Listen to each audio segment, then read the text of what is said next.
28 নম্বর পারার 13 নম্বর এবং 14 নম্বর পৃষ্ঠার ভিতরে আল্লাহ তাআলা মুনাফিকের ব্যাপারে একটা বিশাল সূরা অবতীর্ণ করেছেন। এই 13 নম্বর পেজের ভিতরে 4টা লাইন আর 14 নম্বর পেজের ভিতরে 15 লাইন, মোট 19 লাইন বিশিষ্ট একটা সূরা। এই সূরার ভিতরে মোট 11টা আয়াত রয়েছে। অনেক বড় একটা সূরা, সূরা মুনাফিকুন। মুনাফিকের ষড়যন্ত্র ইসলামের জন্য কতটা ভয়ঙ্কর। মুনাফিক সামনে এক কথা, পিছনে আরেক কথা। আল্লাহ তুলে ধরলেন, ইযা জাআকাল মুনাফিকুন, হে নবী স্মরণ করুন ওই সময়ের কথা যখন মুনাফিকরা আপনার সামনে আসে। আসার পর কি বলে জানেন? ক্বালু নাশহাদু ইন্নাকা লারাসূলুল্লাহ। মুনাফিকরা বলে, নবী আমরা সবাই সাক্ষ্য দেই আপনি নবী। ওয়াল্লাহু ইয়ালামু ইন্নাকা লারাসূলুল্লাহ। আল্লাহ বলে, আল্লাহ কয় আমি তো নিজে জানি যে আপনি রাসূল। আল্লাহু ইয়াশহাদু ইন্নাল মুনাফিকিনা লাকাযিবুন। আল্লাহ কয় নবী আমি বইলা দিলাম এই যে মুনাফিকেরা যে সাক্ষী দেয় এটা মিথ্যা সাক্ষী। এরা সামনে এক কথা বলে, পিছনে আরেক কথা। এজন্য মুনাফিক বড় খারাপ। এই মুনাফিকের ষড়যন্ত্র ইসলামকে অনেক দূর পর্যন্ত ক্ষতির দিকে আগায় দিছে। এই জন্য মুনাফিক থেকে সাবধান। আল্লাহ তাআলা ভিন্ন আয়াতে বলে, ইন্নাল মুনাফিকিনা ফি দারকিল আসফালিন। মুনাফিকের জায়গা হলো একেবারে জাহান্নামীদের অথল গভীরের ভিতরে। জাহান্নামীরা তো একটা স্তরে থাকবে, তারও নিচে হলো মুনাফিক। এবার আসুন কাফেরের ব্যাপারে আল্লাহ তাআলা যে কথা বলেছেন সূরা কাফিরুন 30 নম্বর পারার 23 এবং 24 নম্বর 2 পৃষ্ঠায় মাত্র 3 লাইন 6টা আয়াত। এই সূরা কাফিরুনের ভিতরে লাইন হলো মাত্র 3টা। আর মুনাফিকুন সূরাটার ভিতরে কয় লাইন বলছিলাম? একেবারে 19 লাইন, আয়াত 11টি।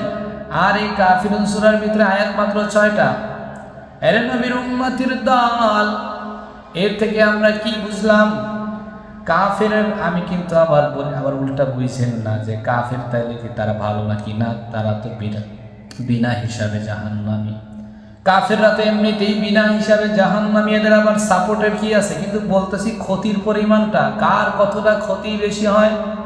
কাফের দ্বারা কি পরিমাণ ক্ষতি হয় আর মুনাফিকের দ্বারা কি পরিমাণ ক্ষতি হয় সেটা বুঝাইলাম। ইন্নাল্লাযীনা কাফারু মিন আহলিল কিতাব, যারা আহলে কিতাবকে অস্বীকার করে, এইরকম কাফের মুশরিক যারা আছে এদেরকে আল্লাহ বলছে এরা বিনা হিসাবে জাহান্নামী, চিরকাল জাহান্নামে থাকবে। তাই বোঝা যায় কাফেররাও কিন্তু কোনো দিকে ভালো না। আমি যেটা বুঝাইলাম, কাফেরের চাইতে মুনাফিকের চক্রান্ত ইসলামের জন্য বড় ভয়ঙ্কর।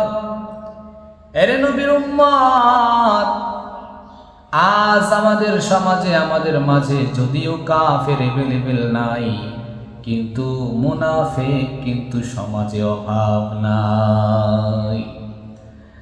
নবী হাদিসের মধ্যে জানায় দেয়, খাসলাতুল মুনাফিকি সালাসা, মুনাফিকের অভ্যাস হলো 3টা।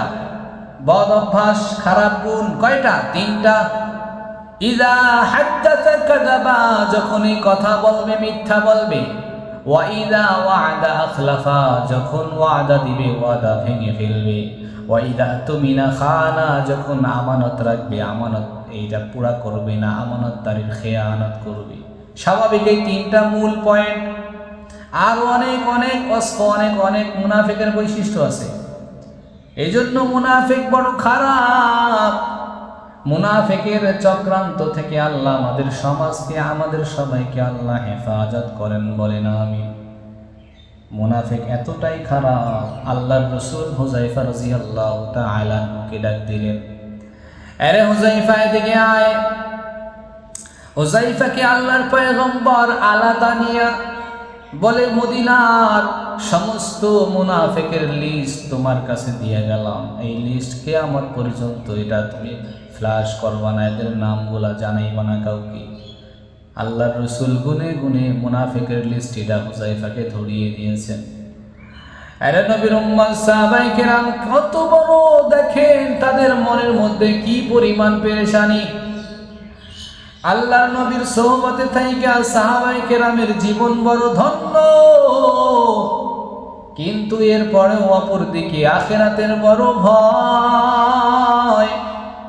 হযরতে ওমর হুযায়ফার বাড়িতে চুপে চুপে গিয়ে বলে, ভাই আল্লাহর পয়গম্বর তোমার কাছে যে মুনাফিকের লিস্টটা দিয়েছি, বলো ওই মুনাফিকের লিস্টে আমি ওমরের নামটা আছে। আরে নবীর উম্মত চিন্তা করেন, ওমরের মতো মানুষ যার ব্যাপারে পয়গম্বর বলছেন লাউ কানা নাবিয়্যুম মিন বা'দি লাকানা ওমর, আমার পরে যদি আল্লাহ পাক কাউকে নবী হিসাবে দুনিয়ায় পাঠাইতো সেটা হলো ওমর। এই ওমর বলে আমার নাম মুনাফিকের লিস্টে আসেনি, একটু বলে। হুযায়ফা বলে, হ্যাঁ ওমর, নবী তো লিস্টের কথা জানাইতে না করছে, তবে শুনে নাও।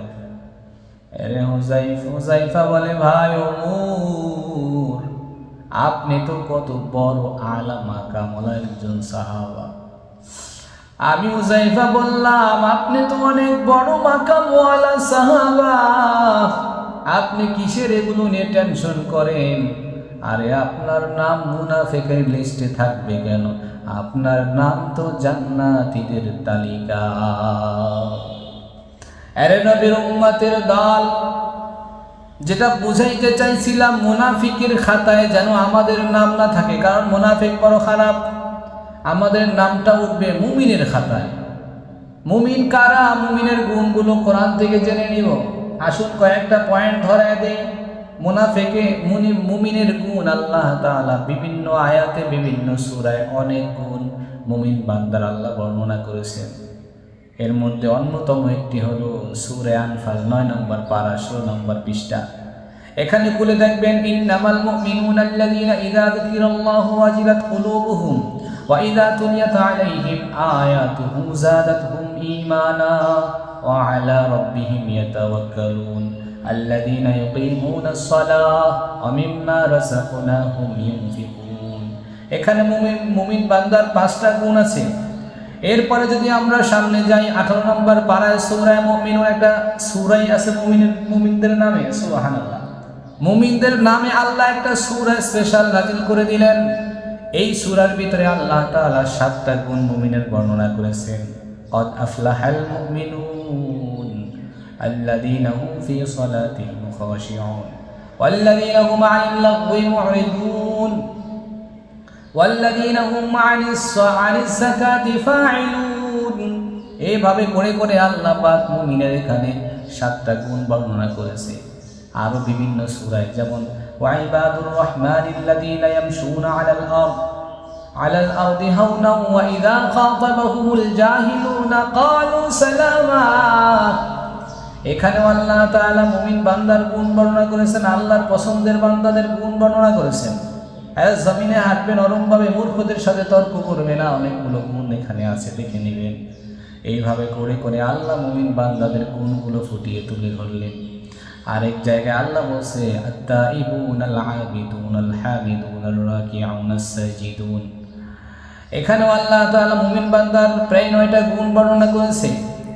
এইরকম করে করে আল্লাহ পাক মুমিনদেরকে আল্লাহ পাক একেবারে সম্মানের আসন দিয়েছেন। মুমিন তুমি জান্নাতি, তুমি কেন দুনিয়ার জমিন থাইকা ওই মুনাফিকের লিস্টের মুনাফিকের কাজগুলো করবা? তুমি কেন মুনাফিকি করিয়া জাহান্নামে যাইবা?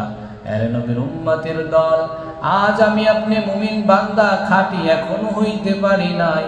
আল্লাহ যেন আপনাকে আমাকে খাঁটি মুমিন হিসাবে কবুল করেন, বলেন আমিন। আজকের মূল পয়েন্ট আলোচনাটা হলো আমাদের কি নিয়ে? মুনাফিক এবং মুমিন দুইটার আলাদা আলাদা পরিচয়, বুঝছেন তো? মুনাফিক কাকে বলে? মুনাফিক কিন্তু নামধারী মুসলমান, দাড়ি টুপি সবই ছিল নবীর জমানায়, ঠিক না? এরা হচ্ছে কি সুবিধাবাদী জিন্দাবাদ। যুদ্ধের ময়দানে যাইতো, যদি দেখতো আজকে কাফেরদের হাল ভালো, ওরা কাফেরদের পক্ষ হয়ে যুদ্ধ করতো, মুসলমানদেরকে মারতো। আবার যদি দেখতো যে মুসলমানের আজকে হাল ভালো, তো মুসলমানের পক্ষ হয়ে কাফেরদের সাথে তারা লড়াই করতো, এরকম। এবং আরও মুনাফিক অনেক ষড়যন্ত্র করতো। এরকম সব কিছু লিবাস ঠিক আছে, নবীর সামনে কথা ওয়াদা সব ঠিক আছে, যুদ্ধের ময়দানে গেছে তো উল্টা। এই জন্য মুনাফিক থেকে আল্লাহ আমাদের সবাইকে পরিপূর্ণ হেফাজত করেন, বলেন আমিন। মুমিন হয়ে যেন আমরা কবরে যেতে পারি, আল্লাহর পছন্দের বান্দা হয়ে যেন আমরা কবরে যেতে পারি। আল্লাহ তাআলা আমাদের সকলকে একজন খাঁটি মুমিন হিসাবে আমাদের প্রত্যেককে আল্লাহ কবুল করেন, আমিন। ওয়া আখিরু দাওয়ানা আলহামদুলিল্লাহি রাব্বিল আলামিন। আসসালামু আলাইকুম ওয়া রাহমাতুল্লাহি ওয়া বারাকাতুহু।